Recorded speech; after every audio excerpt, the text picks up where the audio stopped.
Hundreds of tournaments, thousands of shots to reach it. Number one in the world. Dustin, you said that you have looked at the world golf rankings occasionally. When was the last time you actually looked at them, and when do you think you'll look at them now? Will you just go online and look tonight? First thing in the morning when I wake up. For sure. But yeah, I mean, I don't know if you guys understand it. I don't really understand it. But I can read the 1, 2, 3. So I guess that's all that matters.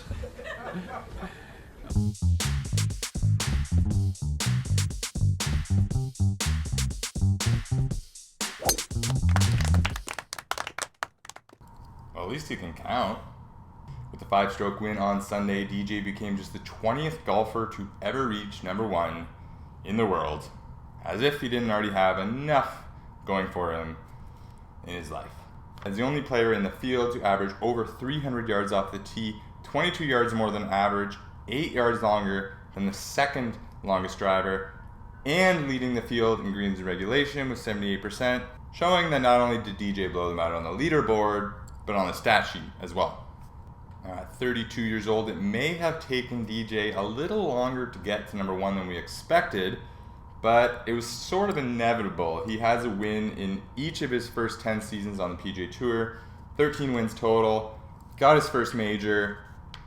Things are looking pretty good. It was just a matter of time. With the ascension to number one, DJ knocked Jason Day down to number two after a lengthy run of 47 weeks atop the world. Finishing behind DJ on Sunday was Thomas Pieters, who fired a final round 63 to snag second in a tie with Scott Brown at 12 under par.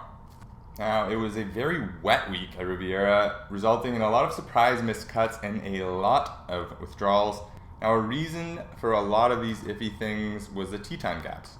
Those who teed off early Thursday and late Friday had almost a 2-stroke advantage in rounds 1 and 2 compared to those who went out late Thursday, early Friday.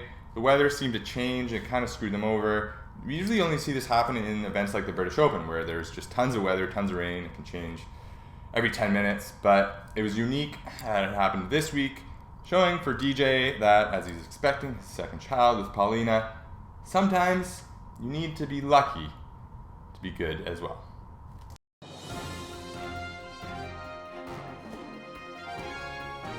Sunday's finish at Riviera wrapped up the West Coast swing, the tour's first leg of real tournaments before they get in to the Florida swing, which we start this week. If the West Coast swing was any precursor for how the season's going to go, we're in for a treat.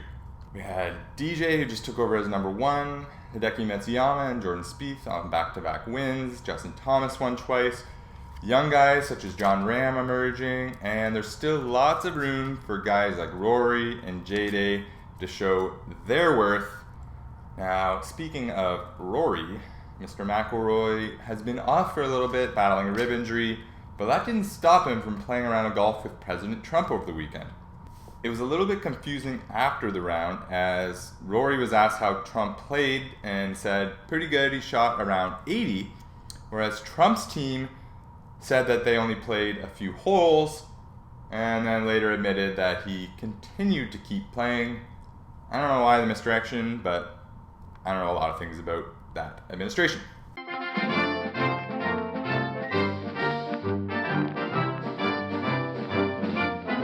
Now, another recent playing partner of Trump's, Tiger, had himself another disappointing week. After pulling out of the Genesis Open, he was scheduled to make an appearance on Tuesday for a press conference. He postponed that till Wednesday, then canceled it altogether, and then was unable to make the trophy presentation on Sunday, apparently being advised to stay horizontal. Make of that what you will. Now, Tiger's agent, Mark Steinberg, came out and announced that we're not talking about an extended break when it comes to Tiger, but I just don't see how that's possible. I mean, he's not playing this week, he's not playing next week. He wants to play in the Masters, which is the first week of April, so that's a month right there. If he wants to do that, he's going to have to at least practice, get some time playing on tour. So realistically, does look like it's going to be an extended break. At the very least, he might play one time before the Masters. I doubt that. So realistically, it looks like he's probably, if anything, going to come back for the Masters. And if not then, maybe the Players' Championship in May. So I don't know what they consider an extended absence. At this point, at his age, anything over a couple weeks is an extended absence, but I digress. And further to that note, Twitter account STP Secret Tour Pro, who I once again will reiterate is not 100% confirmed to be real, or to be Adam Scott or any golfer on the tour, but he has been spot on with most of his tweets. I won't say all, but most of his tweets have been pretty spot on. He had another one regarding this, saying on Monday that Tiger Woods' press release expected this Friday. Not good news, I'm afraid. He has since sent a follow-up tweet stating that he thinks Tiger will take an indefinite leave of absence until at least the Masters, and then basically be a ceremonial golfer going forward, only playing the majors and a few tournaments here and there. And one more note on Tiger. With DJ taking over the reins as the #1 golfer in the world, it is the 24th time since October of 2010 that title has switched hands. In the 5 years previous to that, 0 times. Tiger held it down.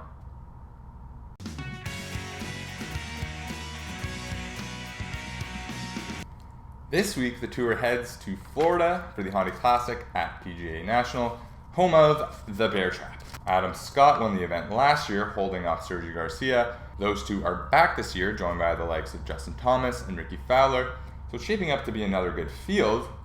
But let's focus on the Bear Trap for a second. Okay, so those unfamiliar, the Bear Trap at PGA National is 3 of the final 4 closing holes, 15, 16, and 17 at PGA National. 2 of them are par 3s, 1 of them is a par 4. They're 3 of the toughest consecutive holes on tour, and the fact that they're near the end of the round makes for very, very exciting play. My DraftKings lineup for the week is as follows. Anirban Lahiri,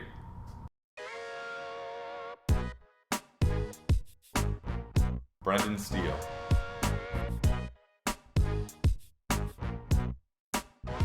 Scott Brown,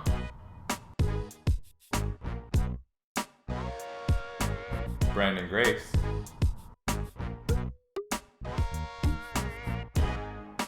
Charles Howell III,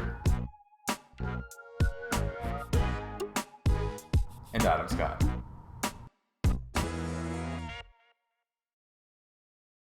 Alright, that is it for episode 17 of Teeing Off. Thanks again for watching. Enjoy the Honda Classic. I'm RJ McCullough, and I'll see you next week.